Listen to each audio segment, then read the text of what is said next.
Hello, I am Phineas 12 Gauge. This is the Apostate Seminary, and right out of the gate, I want to take a detour into something else because I think I fucked up.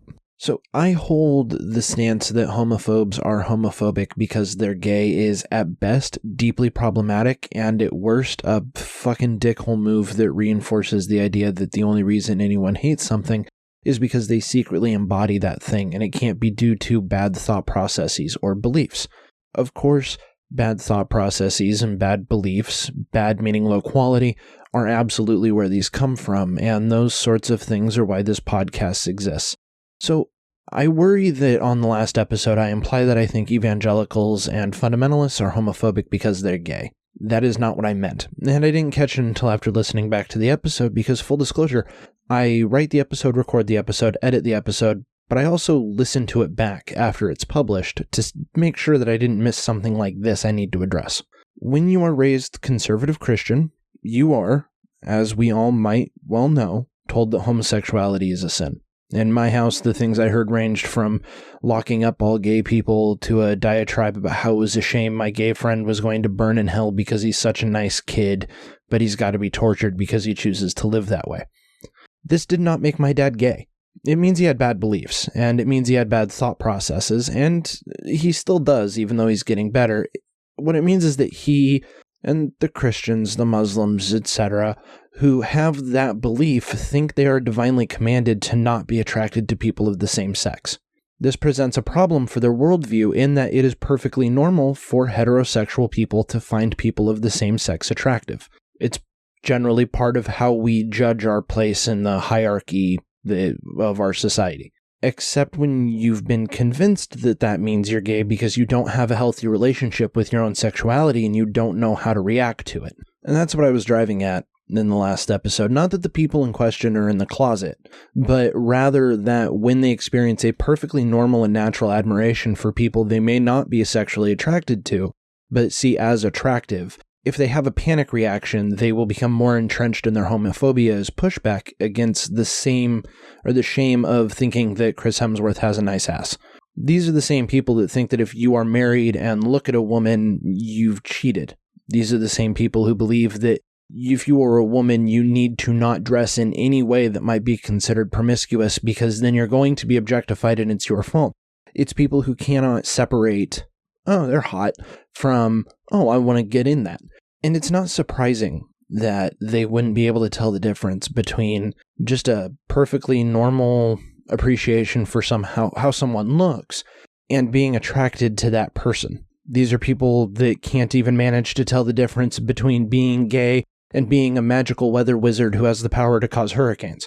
So I don't know if anybody was put off by what I said in the last episode, but I wanted to make sure I was clear. I was saying that they're hypersensitive to something they wrongly perceive as identifying a sexual orientation, and it pushes them further into bigotry. Because when you are a bigoted piece of shit like that, literally anything will. On to Sodom and Gomorrah. We're going to cover a couple different things about Sodom and Gomorrah and what happened after in this episode. I'm going to start off with kind of at least how I was raised, and I know how a lot of other people were raised. Going to talk about where Sodom and Gomorrah might be, if they have been, and then the why, as understood in Christianity and Judaism, of the whole situation. Now, originally I was going to do Islam also, but I'll do that in another episode because it isn't even the same myth. It has some of the same names, but the person who was writing Islamic mythology, the Hadith, the Quran, they'd clearly never read the Bible, despite getting all of their profits out of it. So starting off with just this is the baseline of Sodom and Gomorrah. Lot was in Sodom. Angels showed up because Abraham tricked God with subtraction. And then everybody wanted to rape the angels, and so the city blew up, and Lot got out, and his wife turned to salt, and then his kids got him drunk and took sexual advantage of him in a cave so that they could have his sons. And that's where we're starting. So to take it seriously as a claim, which, to be charitable, I try to do, let's start by looking at where Sodom and Gomorrah may have been. There is a region in Jordan called Tal el-Hammam that was occupied for at least 2,500 years, and then in 1700 BCE, it was abandoned for a few hundred years. Part of why researchers thought this might have been linked to Sodom and Gomorrah is that zircon was found in the region, which is formed at extremely high temperatures and high amounts of pressure. In combination with little glass beads that were found resembling those found at impact sites on the Earth and Moon, they figure that it seems reasonable that it could have been the inspiration for a city destroyed in fire and brimstone. But there's no impact site. This is explained by the fact that it is possible for astral bodies to explode over sites rather than on impact of sites. It happened with the Chelyabinsk meteor in 2013, and the footage of that is nuts. And if I didn't know much about much because I was a Bronze Age goat herder, I would think it was an act of God too, especially when without modern medicine and understanding of how things are, people I presumably thought were assholes all died. I could definitely see it giving me a sense of being chosen or being divinely protected if it happened while I was leaving a city for whatever reason. There's also an idea that it could be under or near the Al-Lisan, which bisects the Dead Sea. If it was, it is estimated to have been destroyed about 1900 BCE, which is enough time before Genesis was written in our estimation to make sense that the myths would have cropped up around it. In this theory, the cities were destroyed by an earthquake. You see, the East African Rift System is an extensive region extending south from the Jordan River Valley to the Zambezi River in Zambia, apparently near the town of Mwinalunga. The idea that it seemed like brimstone and fire may be from local petroleum and gas igniting. I couldn't find anything about how that would work, but I do know that you can get a reaction from intense and rapid compression of gases. There is a third location I found that it might be near modern-day Sodom, which is an industrial site in southeastern Israel, but I couldn't find too terribly much information that was interesting beyond that. And with all that out of the way, let's get to the religious bits we all came here for. So in Christianity, the uniting thing in all versions of the story is that they were killed for some level of homosexuality. Whether that was the only reason, whether it was that and rudeness, or whether homosexuality and being a sex criminal are conflated, or whether somebody did something like AIG did and put being gay somewhere on a spectrum between rape and being impolite, that was the thread that connects them. There's a pretty gruesome list of things that are presented to try and make the point that it was an act of sexual assault. There's the claim from the Reformation Project that same-sex rape was a common tactic of aggression and humiliation in the ancient world, but I'd like to see a citation on that. They say that there is a parallel story in Judges 19 that show the action of the men weren't connected to sexual orientation and was just about assaulting people. It super doesn't, though. Gibeah and Sodom were different places, and not being the same people, they weren't the same people. It turns out not P still does not equal P. Gibeah was also a lot more violent, and I'm going to leave that there, and when we get to Judges, we'll deal with that, but let's just leave it at this show has a standing trigger warning for the moment. The Reformation Project also makes some claims on when the violence in Genesis started being considered same-sex behavior, but again, there's no citations on that, so it's just a claim they're making to try and argue against the idea that it was a homophobic assault on a city by a pissed-off wizard. There are also, and this is important, a thing on their website saying that nowhere in the Bible does it teach that it was because of homosexuality, despite the fact that we went over them on the last episode. There's quite a few. They're in Leviticus and 2 Corinthians and Romans. Others, they're in there. And counter to this is the Jewish account of the story, which focuses more on hospitality. There is apparently, to set the scene of the mood of Sodom, there's apparently a story of a man who swam across the river to avoid paying the bridge fee into Sodom. And when he told the guards this, they charged him 8 zuzim, apparently as a river fee. Now, a zuzim is 1.17 ounces of silver, and times 8, that's 1.36 ounces of silver, and silver is about $22 an ounce, so it comes out to be about $30 modern American. Since that's pretty steep to get into a city, the man refused, and so the guards beat the fuck out of him. After that, he crawled to the magistrate and demanded justice, so the magistrate told him that he should really pay the guards, because you know how good for you bloodlettings are. And apparently that sort of greedy behavior is a good characterization of Sodom, which begs the question of why did Lot go there? Well, according to this, Lot went to fuck. So never mind all the, there's good pastures over there and our farmers are fighting, so I'm going to run away shit. He went there for the P, and he went there for the V, and he went there for the A, and he went there for the M, and he might have gone there for the H. But the sin of Sodom was inhospitality and abusing of the poor. The sages that were presented with in these collection of articles that I found say that only the wealthy were welcome. The Midrash Pirkei Eliezer teaches that anyone who attempted to help the poor was killed. And in fact, the cry that God heard that caused Sodom to get his attention in the first place was the cry of Lot's daughter when the mob descended on her to execute her for giving a poor person bread on the way to the well, which is a pretty good cry. I honestly have to say that, if you hear that, you really should turn and pay attention. That's a good cry to go, hey, maybe I should send some dudes to see if it's all that.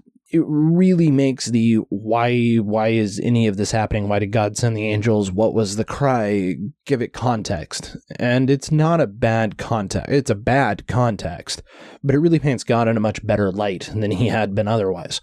We're also told that Lot's saving grace was that God, apparently knowing ahead of time, which is a superpower I didn't think he had yet, I thought that was a further evolution, but he knew that Lot was going to ask the angels to wash his feet because he was raised by Abraham, and Abraham was into freshly washed feet.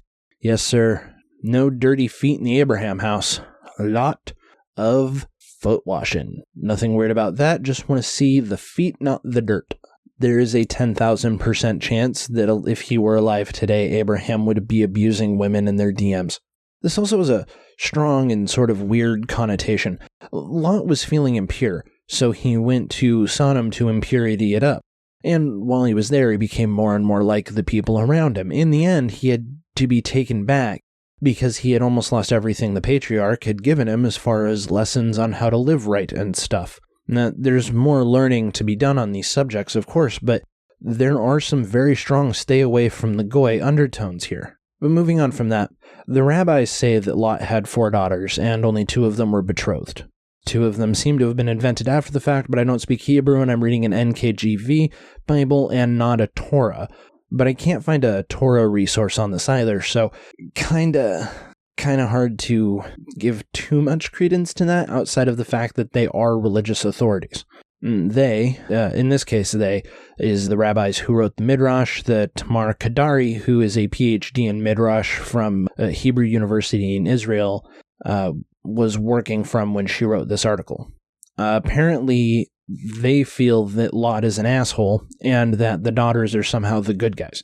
Or at the very least, that they are less to blame than Lot, which without context is very confusing since Genesis as we have it reads that they got him drunk and took advantage of him. But go nuts, I guess. If we keep in mind that Jews generally frown on excessive drinking, it does make a little more sense. The Beit Yosef makes it sound like drinking heavily is one of the biggest no-nos.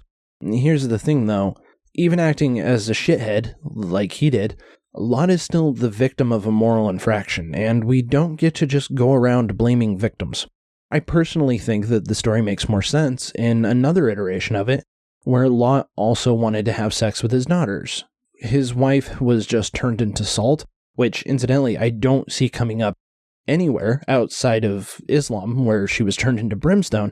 So Lot is sad, he gets super drunk, and he assaults his daughters because his inhibitions are down. Lot has been something of an unrepentant monster throughout this story. God views the daughters as property, and they are assaulted and forced to carry their father's children to term, and that's why the Supreme Court wants to make your daughter do that too. Vote for Purdue and Ossoff, pack the court. Now, Lot in that scenario is still totally unjustified, but we don't have this next bit seeming quite as bad when Lot is still the monster in the situation. Because the Midrash states that the daughters should be burnt alive after they were impregnated by their dad, but God was judging their intentions. Now, the intentions that were given in Genesis is that they wanted their father to have a son so that he could have a kid that was worth something. And now we're being told that God was judging their intentions. I don't want to say that I want a character in a story to be victimized, but I kind of want this to be in the scenario where they're victimized. Because the other option is that they're worth so little that they, after fleeing sexual impropriety in the Christian version, commit a sexual impropriety for the sake of a son. And that is awful. And just because awful things are followed with awful things, the apologetics for this, the explanation of this, is that without this act, there would be no Ruth. And with no Ruth, there's no Messiah. Now, everything being what it is, I think it is fair to warn you that when we get to Ruth in 2.5 years, there's going to be more horrible, so that will be fun.